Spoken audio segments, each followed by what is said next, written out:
First day we took ayahuasca. The second day it was mushrooms, psilocybin. The next day it was LSD. I'll tell you what, Vishen, 50 years since the war, I finally came home. My So God, me, wow. it's wonderful.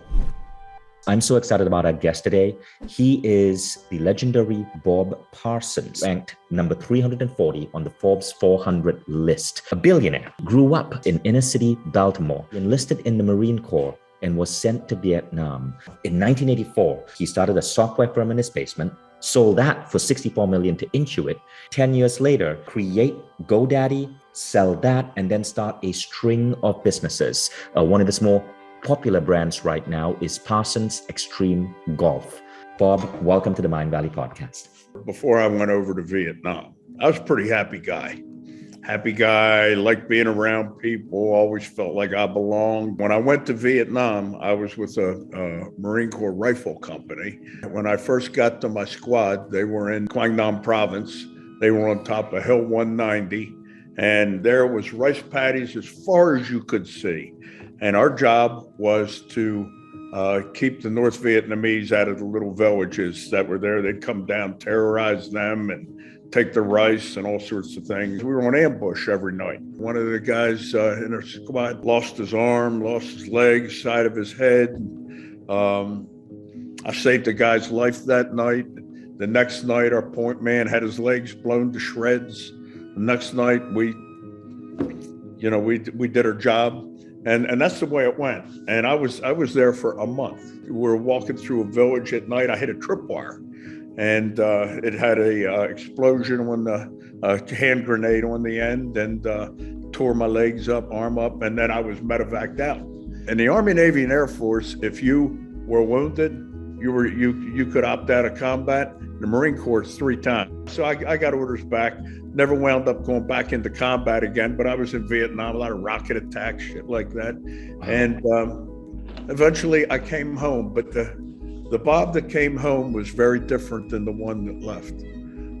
When I came home, I had a short temper. I didn't want to be around anybody. People would describe me as the most intense person they've ever met, that sort of thing. I wrestled with that for most of my life.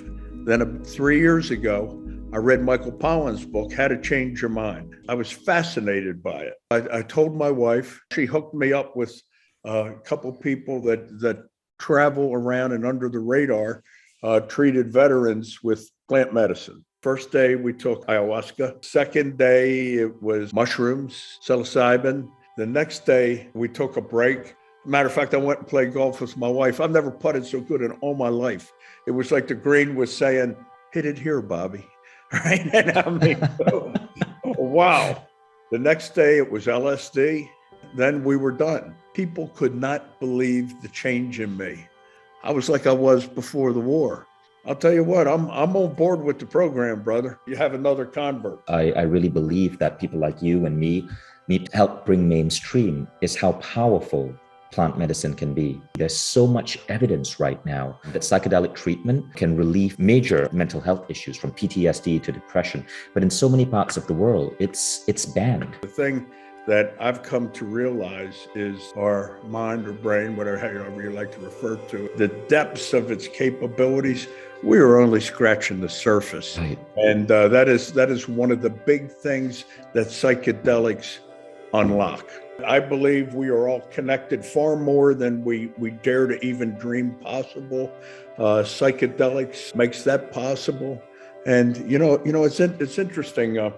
I grew up and my mom, when she was a little girl, she was one of 7 siblings, and her father was a raging alcoholic, and he would come home and always pull her out of the crowd and beat her, and only her. And so she grew up and she had a lot of the love just beat out of her. She was a very gorgeous woman, she had a good personality, but she was not very affectionate. So if someone would ask me, they would say, Bob, tell me about the most loving moment you spent with your mother. I couldn't tell you one thing because she wasn't that close. I mean, she never held me. She never did any of that thing, and probably made me the perfect U.S. Marine. And but the deal was, after I took the psychedelics, about 2 or 3 months later, in the middle of the night, I had this dream, which was it was like I'm looking at you now, right now on Zoom. Mm-hmm. And in the dream, I walk into this room, and she's laying on the couch, and she gets up and she comes over to me and she said, "Rob, can I have a hug and a kiss?" I said, "Sure you can, Mom." And I mean, it had never happened before. So she gave me a hug, she gave me a kiss, and brother, I felt it. Wow. I mean, I felt it. And she goes, "I love you." And she said, Can I have another hug? I said, "Mom, absolutely." She did it. I looked down, looked up, she was gone. So it was 3 a.m. I got up, looked at the clock because I thought it actually, it wasn't a dream. So my brother called me later that morning and he said, "Rob, you know what today is?" And he said, "It's Mom's birthday." And, I tell you, that was the best time I ever had with my mother. And I mean, I love her so much. But the thing is, I don't know where it came from. I believe she came to see me. And I believe the psychedelics played a big part in making it possible. Wow. That is such a beautiful story. Such a beautiful story, Bob. It almost brings tears to my eyes. I'm so curious. And I think what you're sharing right now is so important, because someone of great influence like you, right? When you talk about these things, you add a legitimacy to it that ordinary people can't add. And so your voice really amplifies this movement. What have you found that exploring these inner depths of your mind have done towards your goals and your visions as an entrepreneur? Has anything changed there in terms of the gifts and the contributions you want to bring to the world? 100%. We have donated a total of $7 million so far to help get that across, and we're just beginning. For the rest of my days, I want to see things change. I hope I live to see it.